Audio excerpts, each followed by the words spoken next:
लोखंडे वस्ती माण तालुका आमदार जयकुमार गोरे यांचा मतदारसंघ। पण इथल्या नागरिकांचा सवाल आहे, आम्ही मतं दिली, कर भरला, बिले भरली, मग आम्हाला जगण्यासाठी लागणाऱ्या मूलभूत सुविधा कधी मिळणार? ग्रामस्थांचा आरोप आहे की गावात तासनतास वीज नसते। संध्याकाळी 6 वाजता गेलेली वीज रात्री 10 पर्यंत येतच नाही, तर अनेकदा दिवसभरही अंधार असतो। पाणी पुरवठ्याची ही तीच अवस्था। विद्यार्थ्यांचा अभ्यास अंधारात, महिलांची गैरसोय, शेतकरी आणि सामान्य नागरिक त्रस्त। पण प्रशासन मात्र शांत आहे। नागरिक सांगतात की त्यांनी हा प्रश्न अनेक वेळा आमदार जयकुमार गोरे यांच्यापर्यंत पोहोचवला, मात्र त्यांच्या म्हणण्यानुसार प्रत्येक वेळी करू पाहू अशी आश्वासनं मिळाली। प्रत्यक्षात परिस्थितीमध्ये बदल झालेला नाही। नगरपालिकेच्या इलेक्शनच्या अगोदर पासून जवळजवळ 4-5 महिने तेव्हापासून जी आमच्यात लाईट नव्हती ती आतापर्यंत तागायदार लाईटच नाही।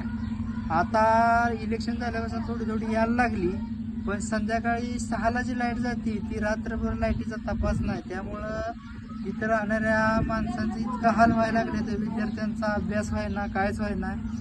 आणि रात्रीचं उन्हाळा असल्यामुळं साप बीप सारखं निघतात आहे, तरी कुठल्याच प्रशासनाचं किंवा इथल्या स्थानिक नेत्यांचं कोणाचंच आमच्याकडे लक्ष नाही। तसेच नगरपालिकेचे सर्व अधिकारी वगैरे आहेत, त्यांनी सर्वांनी इकडं थोडंसं लोखंडे वस्ती हा नगरपालिकेचाच हिस्सा आहे, याप्रमाणे आमच्याकडे थोडंफार लक्ष द्यावं।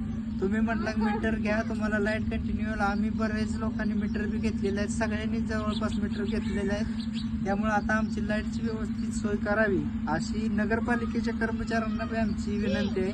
त्यांनी जातीनं थोडंफार लक्ष इकडे घालावं अशी आमची त्यांना विनंती आहे। मग ही आश्वासनं फक्त निवडणुकांपुरतीच होती का, असा सवाल आता ग्रामस्थ विचारतात। गावात 2 नगरसेवक आहेत, पण नागरिकांचा आरोप आहे की प्रश्न विचारला की उत्तर एकच, भाऊंना सांगितलंय। मग नगरसेवक नेमके कशासाठी? प्रत्येक प्रश्नाचं उत्तर फक्त भाऊ असणार असेल तर स्थानिक स्वराज्य संस्थेचं अस्तित्व कशासाठी, असा प्रश्न आता लोकांना पडलाय। आज लोखंडे वस्तीतील नागरिकांचा संताप उफाळून आलाय। त्यांचा एकच सवाल आहे, आमदार, नगरसेवक आणि नगरपालिका प्रशासन आणखी किती दिवस आम्हाला अंधारात ठेवणार आहे? विकासाच्या घोषणा फक्त भाषणातच राहणार की प्रत्यक्ष गावातही दिसणार? तसेच आम्हाला आता आश्वासनं नको आहेत, तर उत्तर कृतीतून हवंय, असं देखील गावकऱ्यांनी म्हटलंय।